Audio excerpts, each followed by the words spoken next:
সাংবাদিকদের কল্যাণে শুধু আর্থিক সহায়তা নয়, প্রযুক্তি নির্ভর গণমাধ্যমের সঙ্গে খাপ খাইয়ে নেয়ার সক্ষমতা গড়ে তোলাই বড় চ্যালেঞ্জ বলে মন্তব্য করেছেন তথ্য ও সম্প্রচার মন্ত্রী জহিরুদ্দিন স্বপন। দুপুরে বরিশাল সার্কিট হাউস মিলনায়তনে সাংবাদিকদের সঙ্গে এক মত বিনিময় সভায় তিনি একথা বলেন। এ সময় তিনি আরও বলেন, সাংবাদিকতা রাষ্ট্র ও সমাজের আয়না।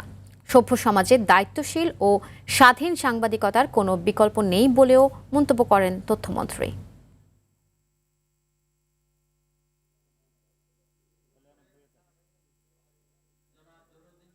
সাংবাদিকদের কল্যাণ মানেই আমি মনে করি, গণমাধ্যমের কল্যাণ মানেই আমি মনে করি দেশের কল্যাণ, জাতির কল্যাণ।